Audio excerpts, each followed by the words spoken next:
Hello, everybody. I'd just like to take this opportunity to say thank you for the invitation to speak, and thank you to everybody that's spoken. I've been truly inspired today. There's so many people from so many different fields that it's just had my brain has been buzzing with information. So thank you so much for that. So to talk a little bit about Company Chameleon before I launch into my story somewhat. Company Chameleon is a dance theatre organisation based in Manchester. We do around about 50 shows a year, and there's three basic strands of activity to what we do. The first strand is about creating dance theatre for the theatre. The other strand is about making contemporary dance theatre works for public spaces and unconventional spaces. And the last strand is about creating a learning and participation offer. So wherever we go, we try to create situations where the communities can engage with the work that we do.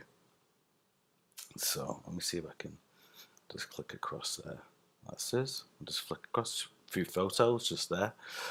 So I've been involved in dance for the best part of 30 years. I started in youth dance. So I'm just going to talk about that a little bit more before I go start talking about process and stuff like this. From being a child, since then I've had first-hand experience of how dance can transform people's lives. The reason why I know that is because it transformed mine. I'm a working class lad. I don't come from an arts background. And myself and my sister are the only people in my family that went to university. It wasn't necessarily because my family didn't enjoy the arts, it just was something that we just never really ever did. It just wasn't part of my experience. But I always loved to dance. Always loved to dance. It made sense to me. Math makes sense to some people, painting makes sense to other people, but movement made sense to me. I used to choreograph martial art fight scenes with my brother who's a year younger than me. I wouldn't have used the word choreograph, I wouldn't even know what that meant at that period of time, but that's exactly what I did. So I knew that it was something that I always was part of my experience. Unfortunately, something that's also been part of my experience is having issues with mental health. I do have bipolar. I was diagnosed about 4 years ago. And, you know, that's been something that I've had to kind of manage and work through. And it's really informed who I am as a person and the work that I make also. Just give me 1 second, just make sure that I say everything that I want to say. Dance is an incredible vessel for communicating things. Not only is it a physical expression, and you get all the physical benefits which some wonderful people have talked about today, but it has something else that's much more than just a physical exercise.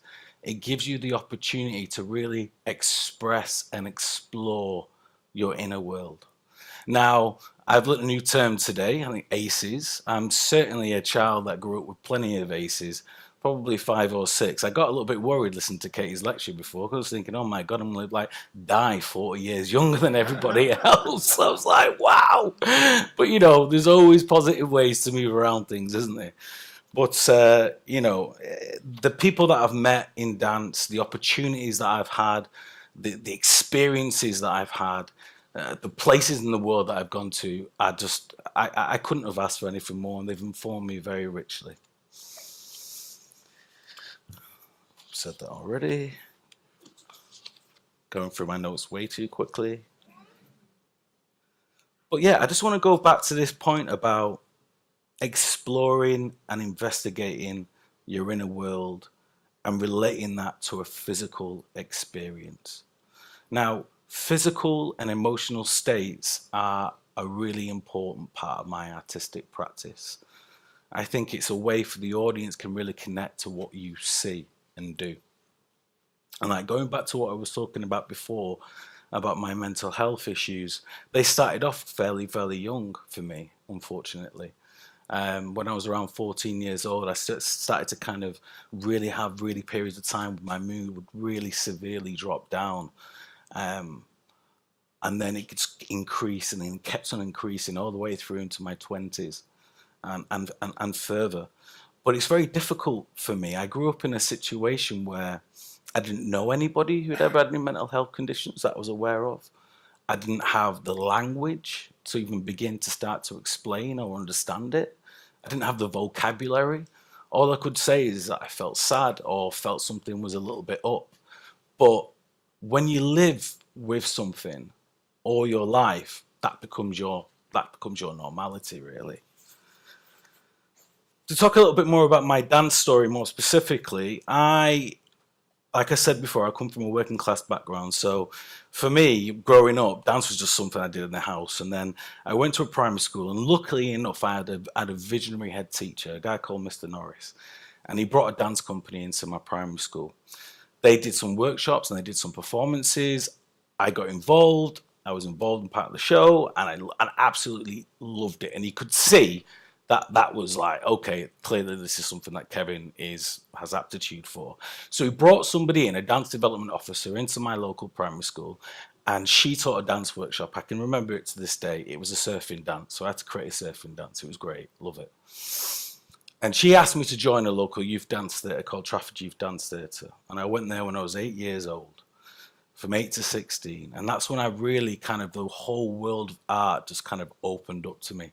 It was just another world, another dimension of thought, of feeling, of communication, of collaboration. It raised my self-esteem.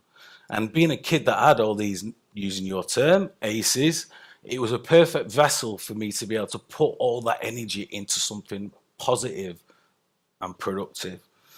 From there, I could see through my different peer groups as well that actually you could be a professional dancer. I was like, what? You can be a professional dancer?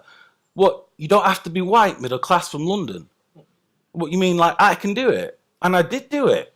And I went to the Northern School of Contemporary Dance, finished second in my class, which I still kind of is a little bit irksome because everyone wants to finish first, don't they?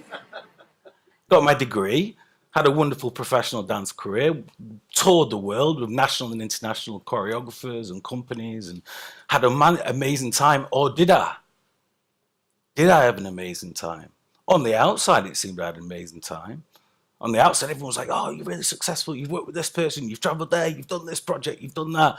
But every single time I went home and closed that door behind me, I was crying or I was weeping. The mask came off. I suffered. And I mean I suffered. And I was confused and I was scared. And because of the background that I came from, I couldn't be weak. Yeah? Couldn't do it. Couldn't get my head around it. The structures that had kind of encased me from being a child blocked me from doing that. And like I said before, I didn't have the language to explain it. Got to a bit of a crisis point. Really cutting a really long story really shortly because I'm running out of time. And, I found myself in hospital, section of the Mental Health Act, after my first major manic episode, which I'm not going to go into too much detail, but put it this way, I was delusional and it tipped over into psychosis where I was believing things that weren't real, seeing things that weren't there, hearing things that weren't there, believing my family and the government were out to get me, being thrown into a whole place where I didn't know anybody, locked away, my freedom taken away from me, stereotyped and put into a box because of the way I look. You don't have a degree. What are you talking about? You've not been there. What are you talking about? Anyway, I got out of that situation, luckily enough, and because I have a wonderful, loving, caring family, which many people don't, I managed to build myself back up in recovery. And part of that recovery, I thought to myself, I want to make a piece of work about this because dance is what I understand. Yeah. So here's a little clip of the dance that I decided to make.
It's called Witness. It's because it's what I witnessed, real and imaginary, what my family witnessed, and what the audience were going to witness.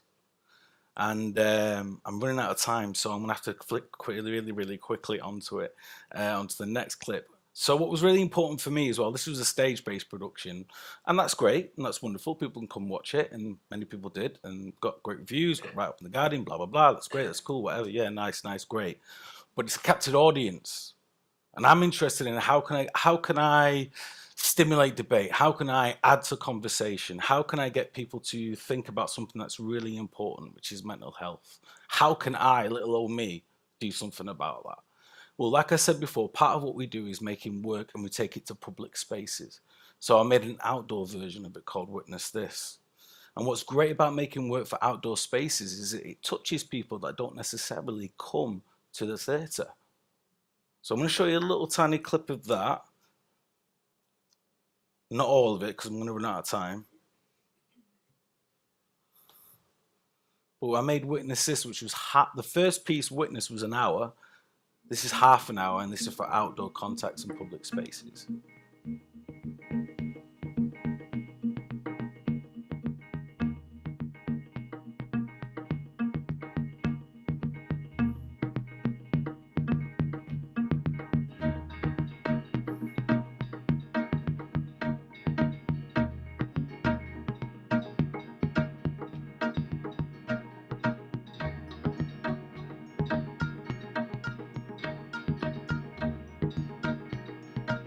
Sorry guys, I can't show you all. I'm running out of time. So what I wanted to say about this particular thing, two stories, two little anecdotes I'm going to talk about this. What I loved about performing outdoors is that you have an immediacy that you don't get in the theatre. People will walk up to you and they will say, I got this from it. Is that right? And I say, whatever you got from it is great. Yeah? This is about you. It's not about me. It's about the interplay between us and the space in between. I was going to tell you two stories, but I'll tell you one story. One old gentleman came up to me when I premiered this as part of Brighton Festival, and they came up to me and he said, this old elderly gentleman was like, it reminded me of the time I felt after my wife died. And he started telling me about the hardships that he'd gone through and what he'd felt and everything he'd experienced and how difficult it was. And stood right next to him was his son, who was probably about 40 years old, like that. And this guy was old gentleman we were talking about. I was like, oh, I'm, very sorry that you've gone through these difficult times, and we're having a chat about it. As soon as the elderly gentleman had stopped, the guy was like, Dad, you never talked about that, ever. That's the first time that I'd heard his dad talk about it. And I think with this kind of stuff, is it gives people the permission to talk about it. And I think that's the most important thing that I learned on my recovery, was talking about it, being open about it, because I didn't talk about it for years. I kind of feel like I wasted a lot of time, to be honest with you. But that it is as it is. The last thing that I'm going to leave you with, and there's so much more things that I wanted to say which I didn't even get through, is how can this have an impact wider than the people who see the performance work? Well, how can we take it into schools? How can schools get involved? So we came up with a project with my old primary school teacher, the guy who first introduced me into dance. He saw me on a television program at the BBC, blah, blah, blah. Cut to a long story short, gives us a call. Do you want to come in? We build a project together. We bring 3 schools together, and here is the project that we came up with in order for young people to have a creative response to the issues and the ideas of mental health. And I really missed probably about half about my speech. There was a program on television about a dancer who'd set up a project and was trying to give something back to a younger dancer. And Frank, my old primary school head teacher, he saw that program and was like, oh my goodness, there's Kevin, and he's still dancing, because he actually gave me my first dance experience in school. It was interesting to get a feel for his journey, his life story. And around mental health issues, it was something that I was very keen to sort of try and give a chance to the students around here in our academies in North Manchester. The project is a partnership between Company Chameleon and the Cooperative Academies Trust, and it is a network of 3 of their schools. We came into one of the schools and we did a performance of Witness This, which is a piece exploring mental health. And then we had a day of workshops and activity. And then from the experiences they had of the performance and of the workshop, they made their own piece in response to everything they experienced. We've been doing the dance about bipolar, and it's the way it's where some days you feel high and some days you feel dead low and upset and angry. I think dancing about mental health can help lots of people because it's like a creative way of showing people you can dance it differently than when you're saying it. So we've been learning different choreography by the dancers.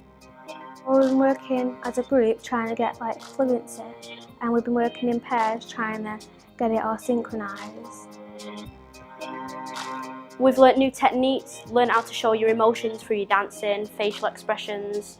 At the start, I didn't really know much about the message of the story. I've learnt that it's a common thing and it happens to everybody. The reason why I think it's great that the 3 academies are coming together is to just mix them all up. They're with us now and they are as one, but actually they're still in their own schools, their own academies. Children being a little bit reluctant at the beginning because they'd not had a history of doing this sort of stuff. But then very, very quickly, half an hour, they were really in it. They were living inside their head. They were imagining being somewhere else. It's not just dance and everything, it's how you act as well. It's your drama into it as well, so it's more emotional or what you're trying to show. And I think it was really great that all the 3 schools took the theme in a completely different way. And I know that for 2 of the schools, they had boys in it for the very first time. So this is a breakthrough. There's nothing I wouldn't trade to have one night where I don't feel afraid. It's something different, so you can learn a mental health issue, try and be that person and learn what it's all about. I've enjoyed most that we're going to be helping people out there that might be struggling with mental health. Well, I think the young people will benefit by taking part in this project by raising their awareness around mental health. I think by watching a piece of work, it gives them something tangible to look at and experience. It's not something that's abstract, it's something that's right in front of them. And it's a really great platform then for them to have discussion and debate. And I think that's only going to raise their understanding of that topic, of that issue, really.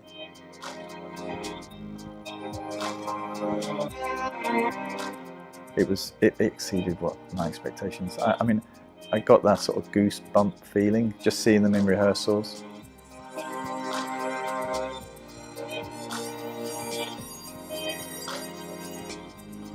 And there is something to fight for to ensure that the arts retain their place, a prominent place on the school curriculum.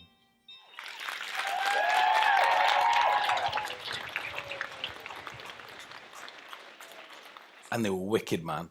I'm going to leave you with this. Didn't get to say half of the stuff I wanted to say, but I'm going to leave you with one thing, and that is dance has saved my life, and dance and art can transform anybody's life. Thank you very much. Cheers.